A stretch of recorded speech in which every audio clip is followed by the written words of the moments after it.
Hey everyone, it's Brad and Josh here, and we welcome you to We'll Bring the Popcorn, the ultimate film and TV podcast. Thanks to Godzilla Day on November 3rd, we got a few more details on the follow-up to Godzilla Minus One. So if you've watched this podcast at all or listened to us, you know the love that we have for that movie, of just how brilliantly it was done with such a low budget. And we've been really anticipating what he's going to do with the sequel. Well, we now know it's going to be called Godzilla Minus Zero. So we're going backwards here a little bit. And it's going to be a darker story with a larger scale. Now, they're still going to use CGI and miniatures that they did in the first film. But they also mentioned they're going to do suitmation, which is classic Godzilla of a guy in a suit. But we don't know if that means Godzilla will be suitmation, if we're getting another creature and that'll be suitmation. But it's going to be interesting to see how they mix that in with the CGI and miniatures and everything that they do, like bringing that aspect. Because as much as you love Godzilla, you know that the suitmation can look rough and has looked rough in the past. So I really want to see how he handles that this time. I think it's part of the charm, though, because, I mean, who doesn't love those old black and white, mega monster type movies? Those are just so much fun, and I think that's why we love it as much and why we loved Minus One as much as we did, because it really felt like a throwback and an ode to those old monster movies that we just have loved for so long. But it doesn't sound like they're going to be taking too long to get underway, because it sounds like filming is imminent now to get this done, because they're aiming for an end of 2026 release for this film. That's not a lot of time to get it in and get it filmed and get it moving to get it ready for the end of next year. So it sounds like they're pretty close to getting started on it right away. So I'm excited for that. I love that movie so much. I'm excited to see what he does. It sounds like the budget's going to be just a little bit bigger, but not like crazy or insane in any way. So it seems like it's keeping it well within a reasonable budget, but I'm excited to see what they do with it. And throwing in the suitmation stuff is kind of an additional ode to those old monster movies. Seems like it's going to be a lot of fun. Yeah, we talked about it a lot. Like, give them more budget to do a little bit more with, but don't take it from being they never officially released the number, but it was always said to be under $15 million to do that film. You don't want to see it to balloon to $300 million right. And you see it go crazy, because Joker Folie à Deux, we're looking at you there. You don't want it to see it just go insane. So, and he's, got the same director. He's handling all the visual effects with his team and everything again. So it's still got the core team behind that, which leaves me really excited. And we also got a little footage from the Godzilla ride that they're doing in Tokyo, which he directed all that stuff. And there's Mechagodzilla and other stuff in there that looked really good in that footage. So he's definitely hasn't left the Godzilla world yet. And with this sequel, it's about to film now, with that 2026 globally. So it's going to release everywhere at the same time, because, it was almost the same time when Godzilla Minus One came out, because it was Japan got it in, I believe, October or November, and then North America got it in December, but it was a staggered release. Sure. But now everybody's going to get it at the same time, and I hope it gets a $200 million box office this time. I really hope it does, too. It got a lot of buzz, especially as it was in theaters, but even more so when it came out and came on streaming services. A lot of people really picked up on it and fell in love with it, and really excited to see what the follow-up to that does, because it's a fantastic film, and I hope they, take it that darker route like they say they're going to, and give us a really cool story. I'm excited to see what other creatures could be involved. I know fans are already trying to figure it out and looking at logos and stuff to try to pick and choose what they see and what they can try to deduce is going to be featured in this film, and it's a lot of fun. A lot of people are excited for it. Yeah, the logo is slightly different from the last one. So it's his girl is this monster. Can you flip it upside down? And it looks like this. Do you flip it upside down and horizontal? And it looks like this. But that's kind of the fun speculation that you get to try to figure out. But we don't have too much longer. A year from now. But as you said, a year to do a big action flick that's going to have plenty of CGI. But they showed they could do it with the first one, so I'm not worried about it coming out. And please give us that black and white cut, because go back, you can see our love for that black and white cut, of how it just added more drama and horror and everything else to it, that it really helped this film a lot. Yeah, it's the better version. There's no debating that. Between the two, definitely the better version. And also, I will say, definitively again, the sub version, not the dub version, is infinitely better. So watch it in its intended Japanese version with English subtitles. Don't watch it in English dub. That's nowhere near as good of a movie, in my opinion. But, it's still a solid film. But give it the old black and white, Japanese audio with English subtitles is definitely the way to go to watch that for sure. Yeah, I went back and I watched the dub version, and yeah, the sub Doesn't version have the is same definitely the way. Yeah, it doesn't have the same impact for sure. But I want to move us now into another story that's got the internet abuzz again, and it's the confirmation that Brendan Fraser and Rachel Weisz are officially signed back on to do the next Mummy film in the Mummy franchise. And this is going to be directed by a duo known as Radio Silence, who's done like Abigail and Scream 5 and 6. But it's their first Mummy film since 1999, so they're coming back. Well, 2008 was when the last one they did, but Rachel wasn't in the one in 2008. That's right. That's the way it was. But yeah, it's the first one they've done together in quite a while. Like it's got a lot of people talking. It was a very popular franchise. You know, at least the first two films were super popular. It kicked off The Rock's action movie career. Like it's a pretty important film in pop culture history. But now they're coming back to it. It's exciting. As I mentioned, the third film, which most people say is the worst one in the franchise and very well, deserving of that. You had Jet Li pop up in it, but you had Rachel Weisz replaced by Maria Bello because she had just had a baby, didn't want to be away that long from her newborn, but she also wasn't very happy with the script. So what the Hollywood Reporter saying about it, a source is saying that they're going to ignore the third film. And this will it's going to be the fourth Mummy film, but it's basically the third Mummy film since they're going to ignore that to bring Rachel Weisz back and everything else. And I'm looking forward to this is one that you felt should have been a trilogy that was going to just be beloved for so long because the first one just came out. It was so much fun. Brendan Fraser was so charismatic and good, and that leading role, him and Rachel Weisz played off of each other really well. Just everyone played it and, had the slight bits of horror, but it's a good action comedy. But it just couldn't really nail down the sequels. As you mentioned, The Mummy Returns became more of a vehicle to get the Scorpion King solo film going off and, getting the Rock stuff going. And we know how bad the CGI was on the Scorpion King at the end of Mummy Returns. But yeah, it just felt like one of those franchises. Like you just had a smash hit with the first one, and then it just kind of failed. So I'm really interested to see what they can do. It's one of my favorites. It's one I go back to a lot, at least to the original Mummy. I don't watch the other two quite as often, but that first Mummy is such an incredibly fun. If I just need a good laugh and I need just a good adventure, I put that on, and I'm excited to see what they can do now. It's probably going to revolve around their son, which a lot of fans are already fan casting the David Cornsweet. They want him to be the son because they said he looks like both of them. Well, maybe he will if he's not too busy with Superman because, he's got Man of Tomorrow, the film and everything coming up. But I really want to see what they do. The biggest thing I don't want to see them do is bring it back and kill off any of the original characters. That's a bad point of a lot of these that are coming back after so long is that their first instinct is to kill off someone from the original cast so you can add some drama. That, and it just feels like that feels like a cheap way to take it out and move it forward. It's like, oh, we're going to bring these people back to get your eyeballs. It's smart marketing. It's a smart marketing, but it's just cheap storytelling, in my opinion. If they get oh, this person's coming back for the first time in 20 years to this franchise, and then they're dead in the first 10 minutes of the film, and you're just kicking off a whole new generation of, people to take on these roles. It's kind of cheap. That's more of a horror thing, I think, than anything else. But I hope they don't go that route. But, man, just seeing those two together on screen again will be a lot of fun. Like I said, that first original Mummy movie is so good. It's classic. I agree with you. I go back and watch it fairly regularly, too.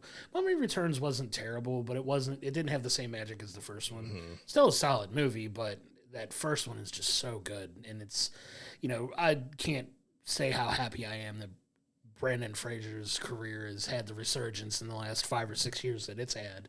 And just really excited to see, him come back to a franchise that really made him a mega star. This was a real breakout, huge role for him. And he'd had some roles previously, but this was one of the first big blockbuster films he was a part of. And it's cool to see him come back to the franchise. And we also know because of the Mummy and Georgia Jungle, that's where kind of the physical issues and surgeries and other stuff that he had. So it's going to be curious to see what type of shape he decides that he's going to get into because he is older, but also he went through so much trauma because he was expected to be this ripped, big action star, and it took a toll on him mentally and physically. So however way he shows up, I think just the chemistry between him and Rachel were so fantastic then, and I think they're going to fall right back into place. And like, I hope it's a lot of fun. Like we got the directors who have done mostly horror. I mean, they've done Scream, which is comedy horror, but you're talking The Mummy, which has light horror elements, but it's mostly action comedy. So I really want to see how they handle doing maybe a little less horror and more of the action comedy stuff. You've got to let Brenden and Rachel really, gel and go with each other with that, which would be that action comedy. And yeah, Brenden or Rachel die, we riot. Absolutely. You can't have that. That can't be the starter for this film. But I'm excited, man. It's so cool to see these guys back into it and see what they do. We'll see if the movie's any good or not, but we'll get to at least see them on screen together again, which is a really cool thing. And I think it's probably going to be a big box office hit if they do it right. If you get us seeing him back as Rick and her as Evie, and we see that really good, that it's potential to have a big box office. Yeah, the chemistry for them was insane in that film, so we'll see what happens when they come back to it. If they can get David Cornsweet, that would be really cool too. But we'll see what the plot for it looks like. So we're going to wrap up here with a few quick hits. So we have K-Pop Demon Hunters 2 is officially moving forward, getting that sequel, and it's coming out in 2029. So if you don't know much about animation, it takes a lot of time. It's the only thing about trying to capitalize on something as popular as K-Pop Demon Hunters is, it's going to take a while to get something out. Even if you went to a cheaper studio to try to knock something out really quickly using the assets you had, it's still going to take a couple years. I mean, famously, it's been talked about with like The Simpsons and others, like you're looking at a year or two for every season to be made. So when they're debuting one season, they're already working on the next one because they have to have that lead time. So it's probably disappointing to some that it's, 4 years away, but it takes quite a while to get animation done and get it done right. Yeah, and it feels like it's crazy long. It's like a crazy long time, and it is.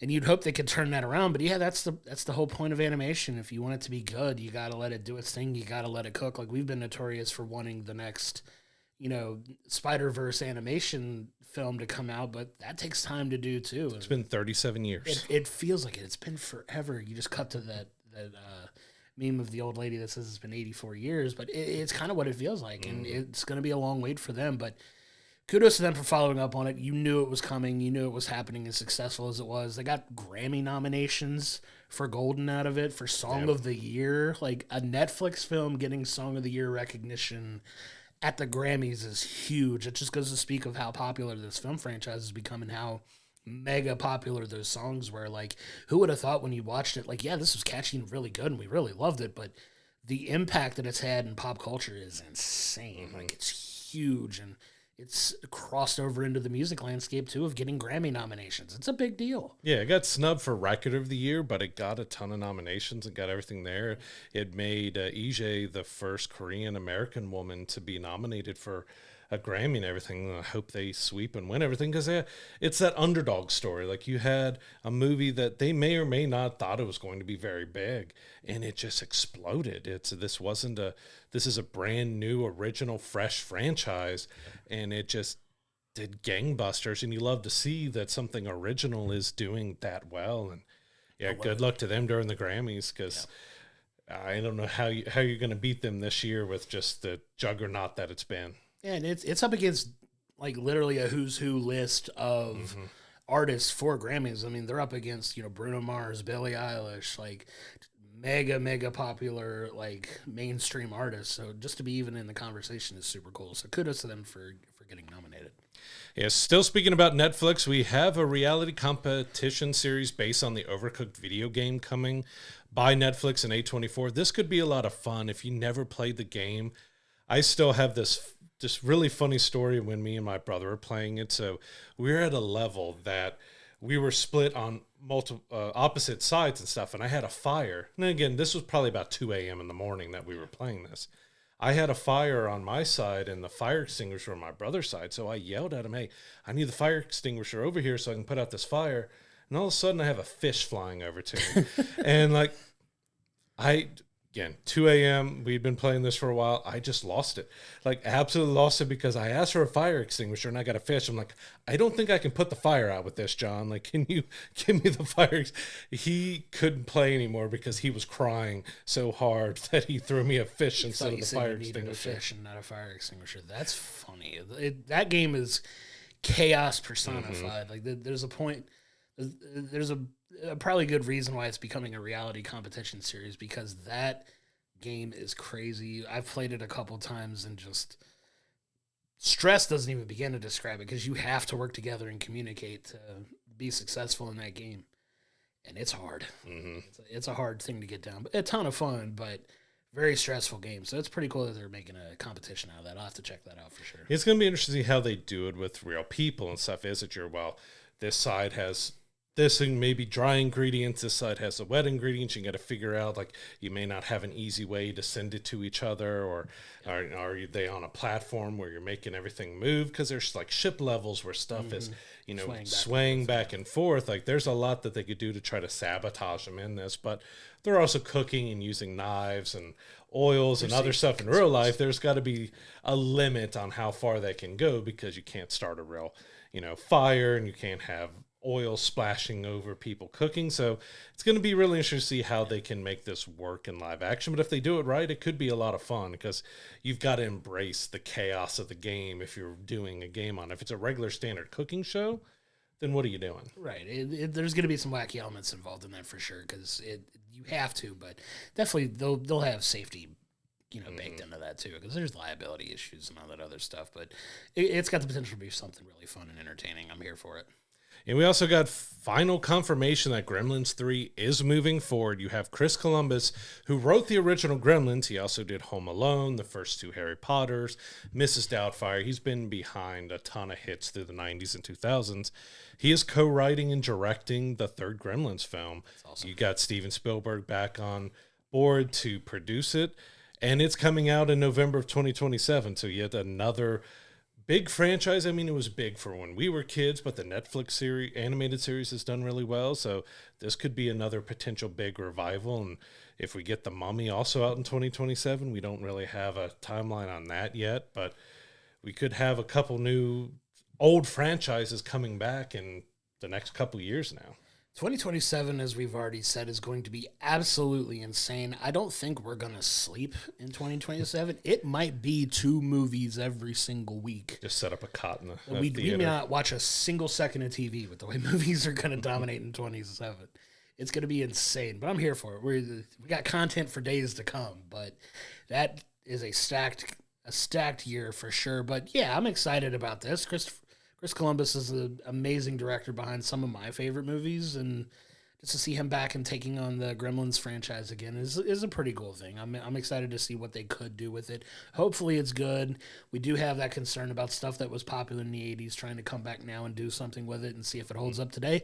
We'll see. It's to be determined, but the people behind the magic are back, and that's more than I can hope for when it comes to reviving something like this. It's people who are already knowing of these characters and what to do with them, and we'll see how they make it in 2027, so I'm excited for that. Because as we mentioned in another episode, Gremlins was one of the ones that caused the rating of PG-13 to be created, because it came, in the original Gremlins was PG, but I guess it was classified as family horror, but it had horror elements to it and everything. So it's interesting to see how much into the horror they're going to go. But I really hope they stick to practical puppetry and animatronics and stuff with it, and not making the Gremlins and Gizmo and everything be CGI, because you lose some of the heart and charm. We've seen that so many times with a lot of things that come back and they replace the characters with CGI when they were puppets, and it just doesn't have the same feel. They have to get Howie Mandel back as Gizmo. That's a non-starter for me. It won't be the same without Howie as Gizmo. It blew my mind when I knew that was him that did that voice, and it was just crazy, but I'm excited for that. They have to get Howie on board. Get Howie, practical puppetry and animatronics. You're on a solid foundation at that point. And lastly here, Keanu Reeves is not done with action films as of yet. He's got a new franchise he's jumping into, which is by Deadpool director Tim Miller. He's got a film called Shiver coming out. So this is A film that follows a smuggler who gets stuck in a time loop after being double-crossed while on a mission at sea. So we got Keanu Reeves, action, Groundhog Day. I'm in. Yeah, and his knees notwithstanding, he's infamous about how shooting films like John Wick are bad for his knees. Well, he's right back into action films again, so we'll see what he's involved with that. Sounds like a fun premise, but it's Keanu Reeves. You don't have to sell me too hard on going to see anything he's in. He's absolutely phenomenal. I love all his work, and we'll see what that looks like for him.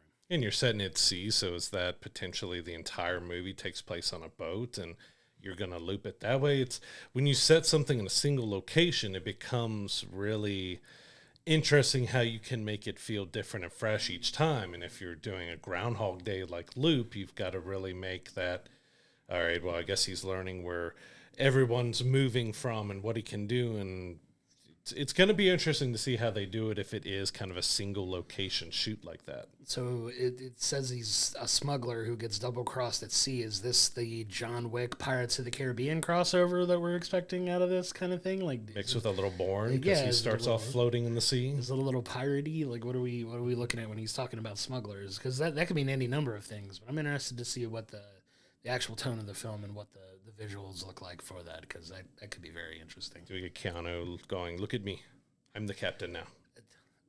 Doing it in his deadpan delivery would be freaking hilarious, but I'd be here for that too. But it's exciting to see him, back in a role like that, and we'll see what that looks like. It's interesting he does have another action film coming out, because there is talk that somehow he's going to return for John Wick 5, and you have potential another Matrix film being talked about, but it hasn't said if it's a remake or a reboot or if it's going to continue on with Keanu and Neo. So he's still got a decent amount of action ahead of him, but we'll see how much longer, because he also has Berserker. So he has his comic series he wrote. There's going to be an animated and a live action series and film and stuff that's done from that. So that's potential for a lot more action for him. So yeah, he better got robotic knees or something put in there. He's going to be a cyborg by the time all of this is over. But I'm here for all of that. He's a phenomenal actor, and really excited to see what this movie looks like. To find all of the episodes of We'll Bring the Popcorn, go to our YouTube page, hit the like and subscription button so you're getting our episodes when they drop each and every Monday. If you're listening to us in the audio room on any of the podcasting platforms that we're on, please don't forget to give us a 5-star review. It really helps elevate the profile of the show. And don't forget to go to willbringthepopcorn.com, where it has all of our archive videos, all of our social media information, as well as our merch store, so you continue to support the show in that way. We cannot thank you enough for your continued support.